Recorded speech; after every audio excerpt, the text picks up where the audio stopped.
Hello, and welcome to Keeping It Real with Shannon Live.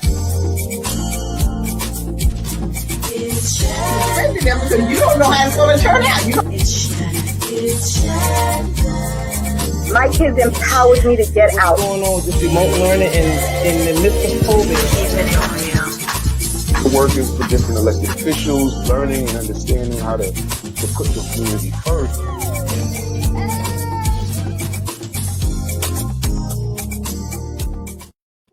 Hello, and welcome to Keeping It Real with Shannon. Thank you so much for joining us tonight. Hello there, ladies. Hi. How are you? Good. Oh my God, I am so excited about the show tonight because we have a special guest joining us. We've been waiting for him to come on for at least 2-3 weeks now, and we finally got him on, and we can't wait to talk to him. So we want to introduce him now to bring him on. Absolutely. Our special guest tonight is Mr. Frederick K. Brewington. He is the principal of the law offices of Frederick K. Brewington in Hempstead, New York. He is admitted to the bars of the states of New York and New Jersey, as well as the United States Supreme Courts, United States First and Second Circular Courts of Appeals, the United States District Courts of New Jersey, and the Eastern, Southern, and Northern Districts of New York. He challenges discriminatory practices with a sustained focus on issues such as affordable housing, community revitalization, employment and civil rights, the environment, and especially voting rights and fair representation in government. He is an adjunct professor at Jacob D. Fuchsberg Law School, Law Center at Touro College, and has had numerous articles published in the National Bar Association magazine, the Amsterdam News, Black Westchester, and the Amsterdam Long Island Black Bar Association's newsletter. Let's welcome Mr. Brewington to the show. Welcome. Thank you so much for having me. Absolutely. Thank you so much for coming. Shannon got it up. Because we got a lot to talk about. Because I got a lot of questions to ask you. Shannon got it going on. So let's just start with, with all this stuff going on with, our new leader at hand. It seems like every time something happens, it always affects, our people and the people who don't have as much as the other ones. I say it always affects us more than it do the others. What do you feel is going on with all this crisis now, and how do you feel it's going to affect the African American people? Well, I think it's important for us to realize that we start at a deficit from a societal standpoint, 450 to nearly 500 years of degradation and deprivation. We came here as unwilling immigrants. We came here under the auspices of being free labor. So when we start with that, we start with a reality that it's never been fair. It's never been equitable for persons of color, particularly African Americans in America. So that's part of the problem. And we need to understand that America has never remedied that, never dealt with that, and even to today does not want to deal with that. When we talk about the demise of DEI and affirmative action, how can you remedy 500 years of degradation in over just 50, 60 years where you're trying to level the playing field? That's not happening. So that's the impact of today. Mm-hmm. Mm-hmm. So another thing too that I feel is that we always keep talking about the same thing over and over and over again. And every time a new administration come in, we talk about the same stuff over and over again, what we supposed to do and how we supposed to stick together with each other. But I know you talked about earlier about people not being educated to what's happening, but when are we going to get educated? When are we going to ever get educated? Because it seems like we just keep talking about the same stuff. Oh, and I'm not saying that we haven't progressed, because we have come a long ways, but it's like we can't get to where we need to get to. The insistence that America get on the right page has to be part of our clarion call, right? We have to require that, not just in our community, because we have a lot of educating to do in our community, but we've got to take back which is rightfully ours, which is a level of leadership, and require America to come face to face with some certain realities, that we are an extremely discriminatory and racist society, that we were based on that, we were built on that. that we have a failure to address the issues that deal with disparity in housing, disparity in education, disparities in economics, disparities in a number of areas. And when we don't address those from community to community, we start to breed the very things that pull us backwards, because it's tough to figure out what you need civil rights wise when you have to work 3 jobs. It's tough when you have half of your male population filling up 75 to 80% of the jails. So the requirement, and we have to then talk about why that is, and make the society sometimes grab them by the grill and make them understand that this is a conversation and a reality that has to be addressed, not just Black folks, not just brown folks, but white folks in America have to realize that this was a debacle that they created and that now needs to be changed. Yes. Yeah, I always want to add into that. As we know, there's a lot of institutional racism, right? The systemic racism. And these are systems working how they've been designed to work. But how do we get our people of color to get to the mindset of not being 95% consumers, where even today there's not even an interest in building wealth or leaving a legacy? And if we even get to that era of trying to build wealth and create wealth, are we at a risk of another Tulsa, another massacre? Well, I mean, Tulsa and Black Wall Street, I think, is really important for us to understand. But most of the folks in our communities don't know about Tulsa. They don't know about Black Wall Street. They don't have that as part of their mindset. So that's part of the education. But to go to your point even a little stronger, one of the things that we really need to do in looking at all this is understand that we have to teach our young people about how to manage wealth early on, about how to accumulate wealth early on, and how to make money turn into old money. And that money then becomes part of who we are, that being from a societal standpoint, teaching about what the economics are. We oftentimes say we're so deprived economically, we can't talk about it. That's not true. We can educate ourselves and make sure that by the time someone is 12 years old, they not only know how to manage a checkbook, but they also know how to manage a portfolio. And that's something we can do because we teach our students and our young people all types of things. Why can't they learn financial management early on and understanding the value of the finances, the economic system that is so viciously against them? Yeah. Absolutely. Well, let's talk about also the changes with the new civil rights law and fair housing. I mean, because a lot of times, people in our communities won't think that things are going to affect them until it does. And so they need to really understand, what does this mean when there's workplace discrimination, there's housing discrimination? How are these new laws are going to affect us? Well, the Civil Rights Act of 1964 and the Voting Rights Act of 1965 were put in place so that we had some ability to try and push back against what was going on in society. We know constitutionally things we just say that's wrong. But the reality is that it took Congress to say that we need to codify laws that will help to fight against those things which are discriminatory institutionally and in a number of ways. So part of what we have to do is to, one, equip people to be able to take on that fight, but let them know that they don't have to be victims.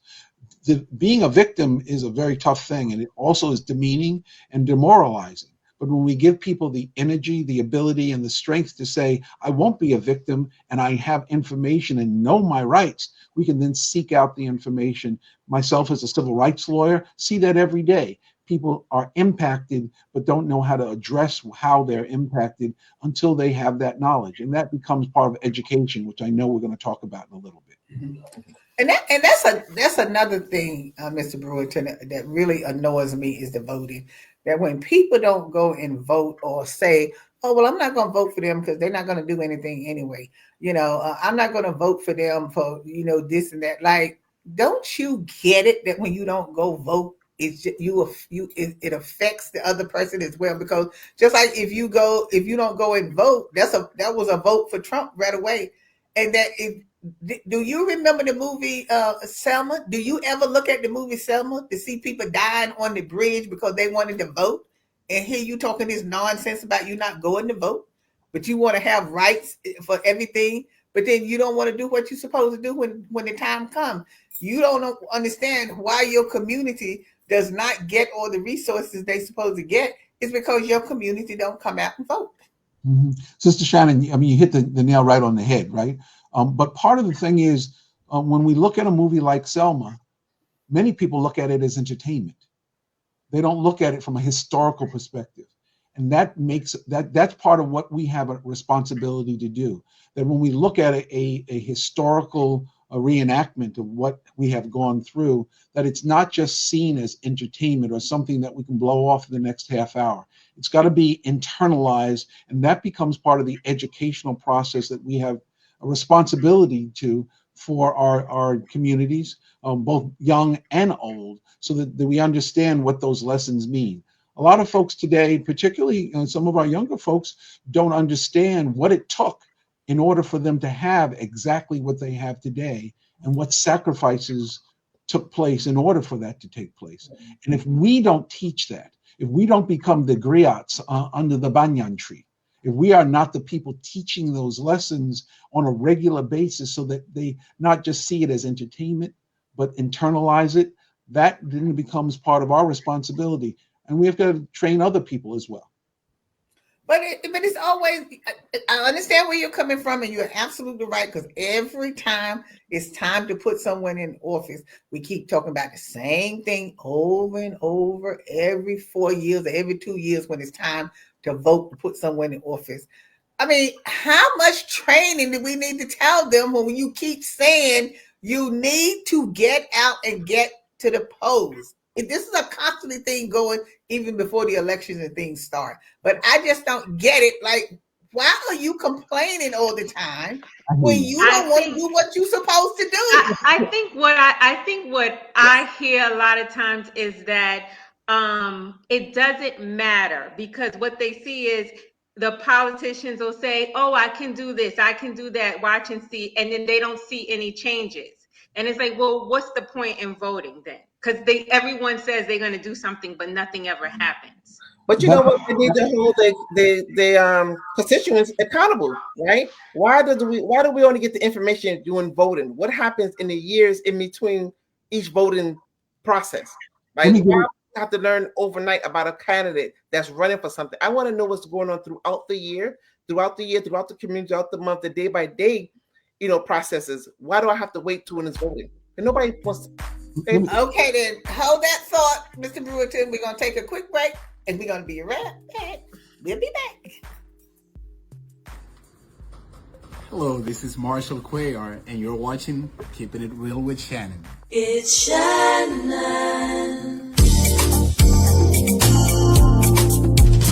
It's Shannon. How you holding up? Nothing wrong with getting help. If I promise to look into it, will you drop it and help me build this fence?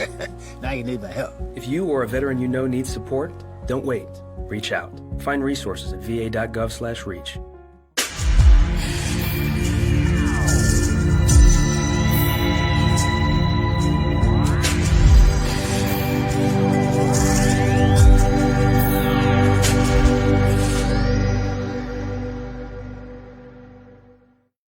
We're back talking to our guest today, Mr. Frederick Brewington, and a civil rights lawyer. And before we went to break, Mr. Brewington, Vanessa was telling you about the voting and stuff, which also, Vanessa, before he responds to you, what you were saying, yes, but we say this every year. So why do we have to just keep repeating it every year? It's the same thing every year. You're telling the people what to do. So now it's time for you to do it.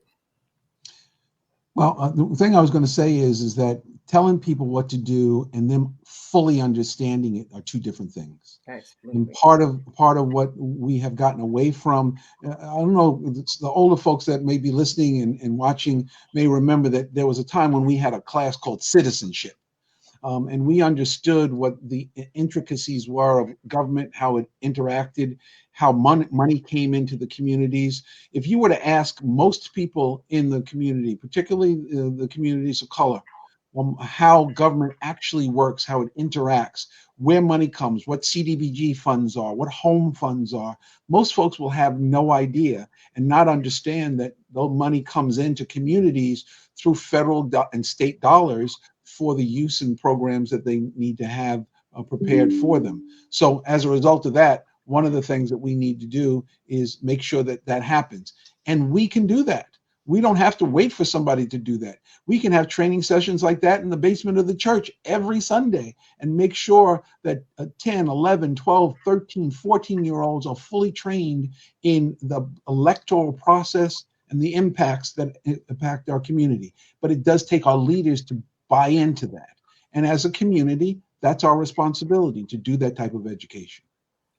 So are you saying that you feel that we should concentrate more on the younger set once they get old enough to vote, like 19, 20, to educate them and get them out there voting? Because I mean, I know things can happen, because the first time I seen it happen was when President Obama was running for president. And that's the first time I ever seen all of us come together and mobilize and got to those polls, because I have never been to the polls before. The line was all the way around the building and you waited in line for 2 and 3 hours, but the people stayed there and waited patiently and voted. People picked up seniors. It was like I had never seen this happen before. That's why I know we can do something when we want to do something. You're absolutely right. We can. But in terms, we lost our head of steam. Part of that is that we have to maintain a certain level of vigilance. That there was hope I know I'm not the only one. When Obama first got elected that night, I cried. I did too. That's a lot right. of people cried. All right. That's So right. that's real. Yeah, it was ugly. But the realities is that we need to internalize that, because there are people who are younger than myself and other people that may be listening and watching who don't know and didn't experience that because they didn't understand the import of that election. It was a Black man being elected, yes, but it was the first time in our country's a lesson being taught to our country that we could at some point achieve the highest office. And then putting him in with a Congress that was shutting him down left and right, and he still maintained his dignity. Right. Understanding that is a historical reality that we have to talk about. But do you find that the younger generation, I have to say my generation, even younger, are not really understanding the importance of voting? I think that's where it's coming from too. It's like no one is really pushing them, telling them you must vote. These are the things that could be accomplished. They're living in a bubble, some type of non-reality here. Well, the non-reality is what difference do I make, and what difference does my vote make, and not understanding that. And Sister Shannon, I think that you're absolutely right. That in that situation, we do need to make sure that our younger folks, younger voters, understand the intricacies of government and bureaucracy. If we don't understand that and how our country operates, we are at a loss, because that's trained into other communities. There's no reason we can't train our own communities. And that's interesting, because we speak about the youth, right? So now youth feel that they don't have a voice, but it's good to bring youth into the political setting, the arena, to have a voice at the table, because their opinions matter, their situations matter, they matter. So when you don't have voice at the table, that's why they feel they doesn't matter. And why did their voice, why does their vote work? In that sense. But the whole caveat of this thing is also is not to wait just for an election period. I would like to know what's going on, like during the day-to-day, intricacies that you mentioned in the community. Why does it have to be that we don't know what's going on down the block, around the corner, or why is it important for communities and the neighbors to sign a petition to get something done? They don't see the power within themselves. So what do we do about that to bring more youth into the political arena, so they can understand some of these things that they can carry and teach other youth? Well, you hit two important points. The first thing is democracy is a participation sport, right? I mean, you've got to understand its impact on you and your impact on it. And in order to affect the change, you've got to participate in the process. And we have to encourage folks to participate in the process, which is hard work, right? Organizing in the community is hard work. But the other thing is that you're right. We have to hold people that are elected accountable and give the power. As we used to say back in the 60s and 70s, power to the people. We need to give the power back to the people and call elected officials into accountability. When Congresswoman Gillen voted to censure Al Green from Texas as one of 10 Democrats, all white Democrats that wanted to censure Al Green for standing up during the president's State of the Union speech, we called her into account. We called her into a room filled with black and brown folks who put her in her seat and said, "You made a mistake. You did something wrong." And we made her understand that. And she left very much understanding that we put her there. And in that situation, her tenure in Congress could be one term if she didn't try and understand that she represented a community that went blue so that she could be in Congress. Absolutely. Well, is this the man that this is what you're talking about, that disrupted President Obama when he was speaking that night? No, this is the Which gentleman, one is this? Al Green, during the president. I don't want to say his name. During Agent Orange's. Okay. That stood up and said that you're lying, which he was, Right. and then did what every politician that wanted our vote said, that we're in a fight for our democracy. He stood up and fought, and then he was censured by a woman that was elected to Congress on the backs of black and brown people.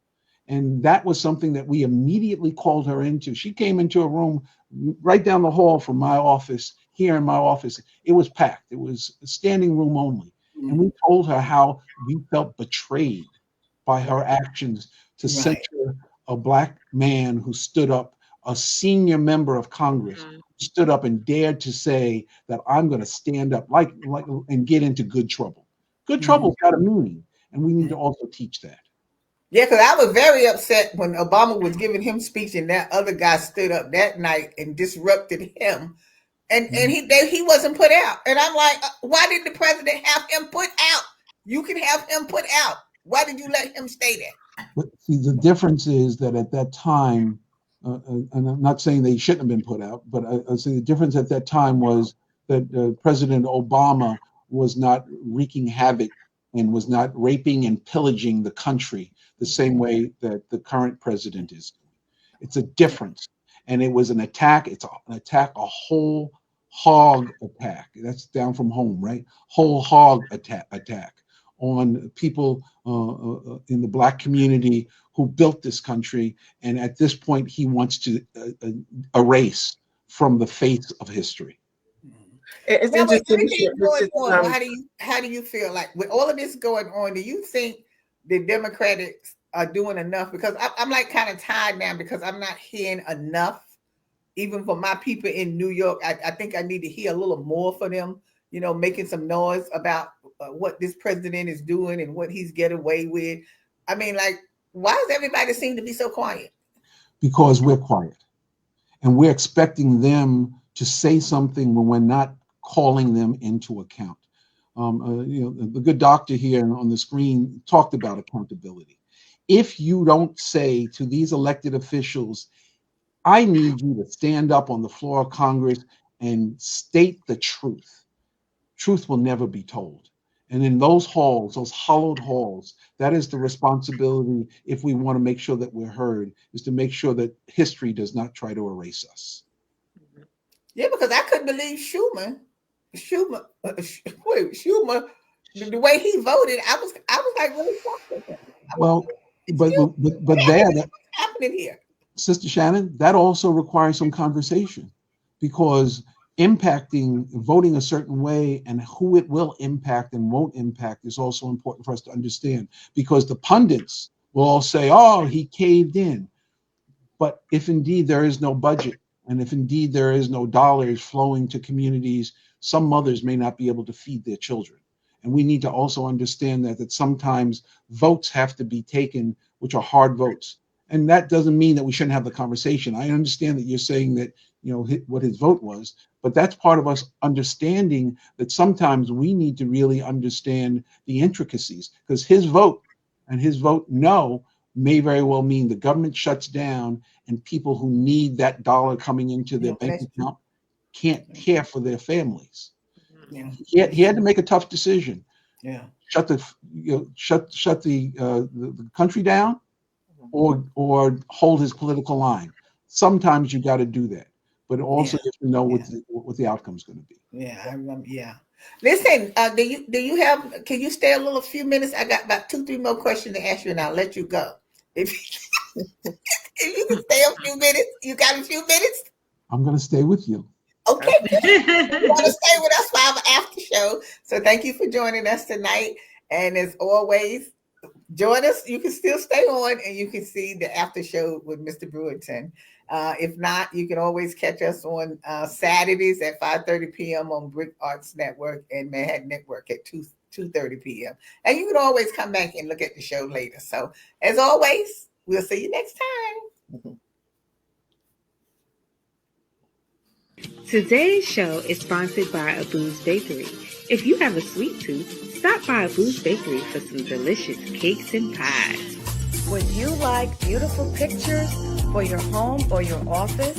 Then stop by Faith Art Gallery. They have a large selection of pictures from around the world. It's Shannon. It's Shannon. It's Shannon. It's Shannon. It's Shannon. Keep it real.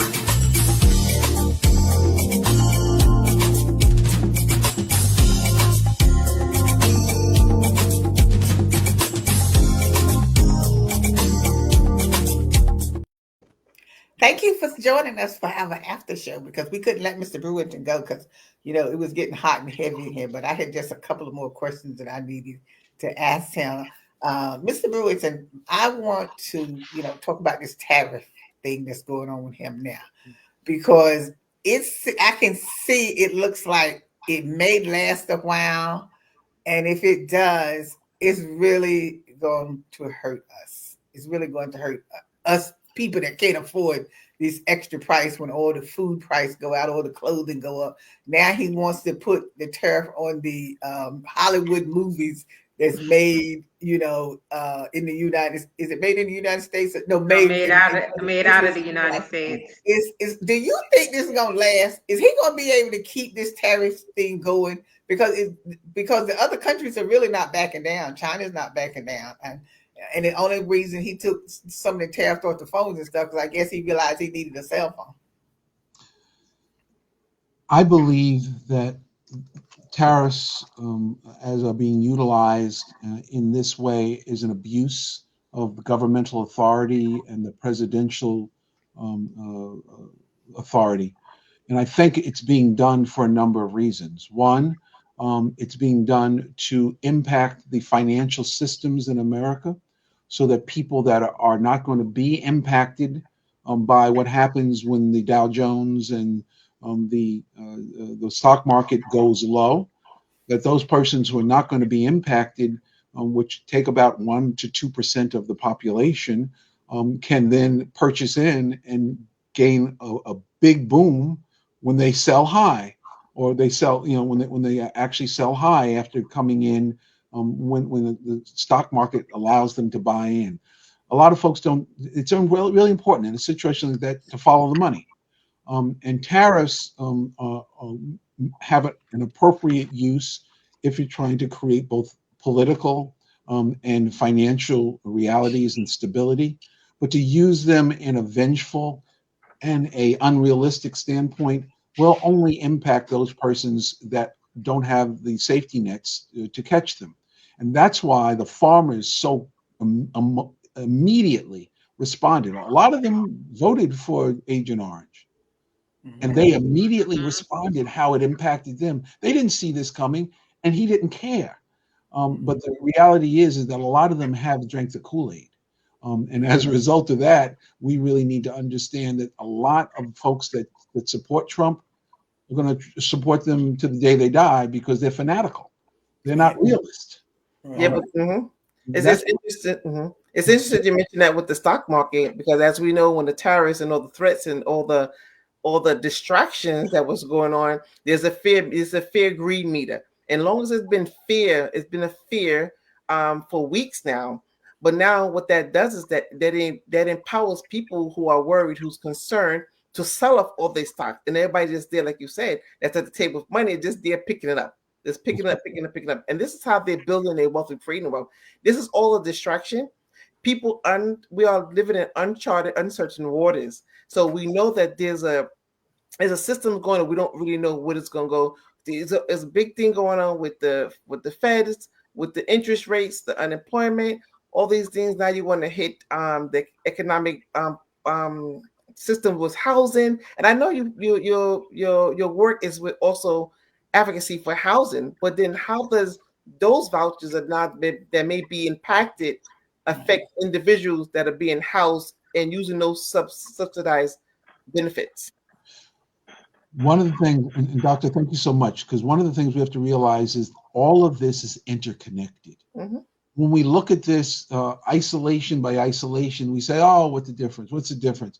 But we have to understand that these systems and institutions are interconnected.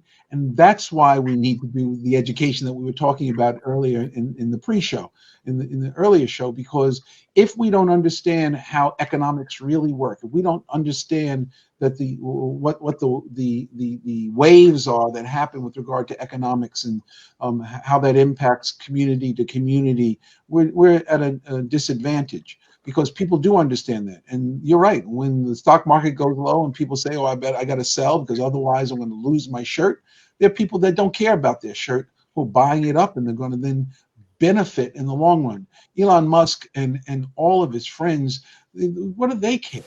What do they care if in a day they drop, $5 million, $600 million, when they've got billions to play with, and they know they're going to gain it back on whose back? On the back of folks who can least afford it. Absolutely. But that's what he said. He said the orange man said, don't worry, the stock market will go back up. It was almost, his statement almost was like an insider trading kind of thing, because people started questioning, is he really playing a game here? And is this game that he's playing to help his friends get wealthier? Well, we have to understand one of the basic tenets of finances always is buy low, sell high, right? And if you have that and you build in that, and then we look at the history of the man who's currently sitting at 600 Pennsylvania Avenue, we know that he would come in, he would raid, pillage, bankrupt, and sell. That's what he does. And that, he's been through bankruptcy how many times? I mean, we're dealing with a man that got 34 felony convictions sitting in the White House. So don't think that his approach is going to be any different.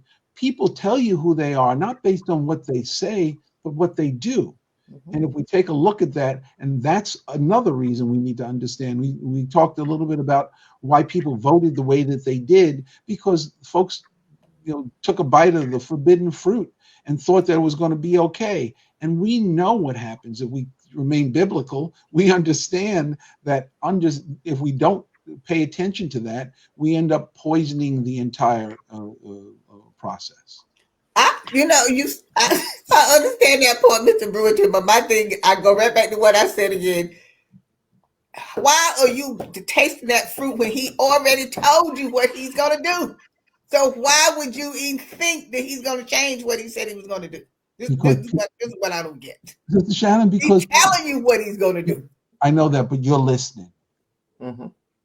You're listening, and when you listen to some folks that are not giving the information that we need to have, and that are saying things and listening, and you've already got their ear, it's easy to tell folks that they should not vote for this black woman, or it's easy to say that Trump is going to put more money in your pocket.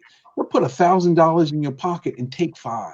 You'll remember the $1,000 because I went out and I did this and I bought a new tractor with my $1,000. But the reality is that you're worse off than you were when you first started. But it's not even about I'm confused because he was once upon a time president. So we know who we were dealing with. It's not a secret. We know. And we know when he came back, he was going to come back with a vengeance.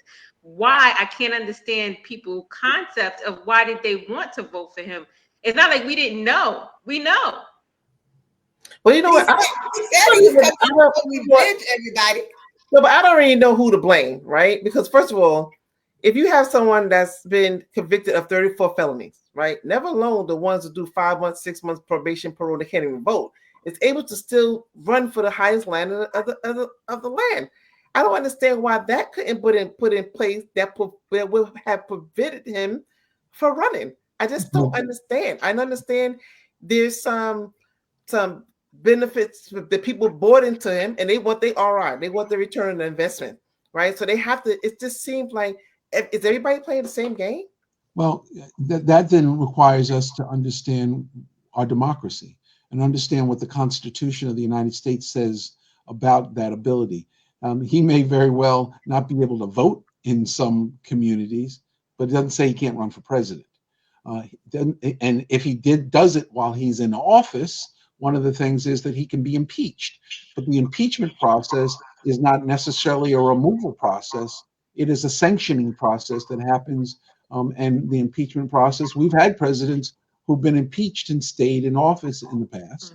So knowing all that, if we don't understand, and Doctor, you're absolutely right, we need to be able to raise those questions. But the reality is that you can, as we've seen, run for president and be a convicted felon. But you may not be able to even vote in the state in which you've been convicted.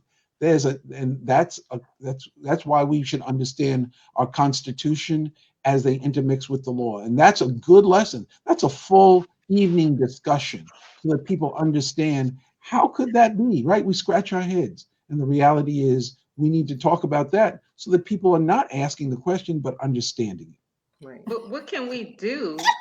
What can be done to have him even impeached? Because, I mean, I find it mind-boggling that he's even questioning whether people should have due process. And so, I mean, that's something that we all should have, and everything should be done by the system. Right. And he's not even following those rules and laws. And that's exactly why there are lawsuits and other things that are happening. But if Congress doesn't call him into account as the legislative branch, we are then at a loss to have to do with what we're doing, which is across the country. There are literally scores of lawsuits that are appearing before federal judges and some local judges, but federal judges testing what he has done. Had a federal judge that ordered him when he deported a gentleman out of the country and into one of the South American countries, told him that he had to bring him back, and he defied that court order. And that was the signal not only for the courts but also for Congress to call him into account. That's why we have checks and balances. And if we understand our Constitution, they haven't called him into account. That's my point. They haven't called him into account. That's my point. My point is exactly that. And again, I'm glad that you're staying with me on this, because when they're not called into account, the checks and balances fall both to the people and to the judiciary. And that's why we have to bring the lawsuits to make that happen, because Congress is not doing their job. The Senate is not doing their job because they're giving him a platinum card to do whatever the heck he wants to do. Exactly. And he sat on TV and out of his own mouth and said that he couldn't bring the young man back, that the president from El Salvador had to bring him back. So the president from El Salvador said, I can't send him back until the United States say for me to send him back, because they're not sending him back because they already paid the $6 million. They're getting $5 million. Yeah, they're getting money for him. Exactly. It's all about money. So I think everybody's getting money here for what's going on. No, they say money talks. Follow the dollars. Follow the dollars. That's what I'm saying, because how can all of this be happening? He is allowed to do pick up people, send them, do what they want to do. It's just like I told my friend, now you better keep your driver license on you or some kind of ID, because they might be picking your little behind up and sending you back to wherever they go. They're picking up U.S. citizens. And yeah, but that's what I'm saying. Send letters to them. Yeah, but how do you say, okay, you're going to start deporting U.S. citizens? Like, really? Because he was trying to change the law of natural citizenship or something like that. I don't know what goes on in this man's mind. Naturalization and whether or not you if you were born to U.S. citizens, whether or not you lose your citizenship. I mean, all of those issues are ones that in our society, if we don't test them, that being, if we don't call them out for what they are, put them into the justice system with regard to lawsuits seeking equitable relief, we then fall prey to people doing whatever they want to do, and that's what fascism is, right? Where the rule of law has no import, and that's why it's important for us as a community to understand we can identify the problems and complain about them. The reality is that if we don't call a congresswoman into your place and say, "Don't do that again," and if you do that again, we will take you out. If we don't do that, and we have to feel empowered to do that, we have to take back our power. And that's what we have to start to do, community by community, corner by corner, and house by house. Well, we're gonna let you go, Mr. Brewington, but I just want to say this, and this is what I strongly feel, and I probably won't be around to see if it happened or not or anything. But when he said that he wanted to become a dictator, to me, this is the direction it's going, because he is out of control, doing whatever hell he wants to do. He already know Congress is not going to do anything to stop him. Plus, they put in law. Didn't they write something in law where he would be, immune to whatever he did? In other words, they wasn't going to do anything to him when he do these things. And he said that he wanted to be a dictator anyway. What did he said? Once we all vote for him, we would never have to vote again. Mm-hmm. Well, executive is going on, and executive something is happening under our nose, and we are too busy distracted with tariffs and this thing, and we are not seeing the real picture here. Well, no. And whose job is it to make sure that we see the real picture? That's the point. That's what they want. They want you to focus on the egg prices rather than what's going on. They focus on the eggs while we steal the bacon. Exactly. Tell me about it. Another thing before you close, like, and one of the things is that when you have media controlling the narrative, that's where you lose people. Yeah. Well, we've got so much media going on, and we're going to have it, and they have so many different sources. It's hard to discern where the facts really are, and that's why I'm so feeling so blessed being on the air with you guys this evening, that you're really digging into what's going on and really just making it happen. So I appreciate you so much. Well, we appreciate you coming on, and we hope you'll come back again down the road, because I'm sure there's going to be something else we're going to need to talk to you about. Oh, yeah. So thank you again for joining us tonight. We want to thank the audience for staying for our after show. And make sure you tune in again, as I said, every Saturday at 5:30 on Brick Arts Media and 2:30 on Manhattan Neighborhood Network. And you can always go back and look at the shows on YouTube and Facebook. So thank you for joining us. And I said, as always, we'll see you next time.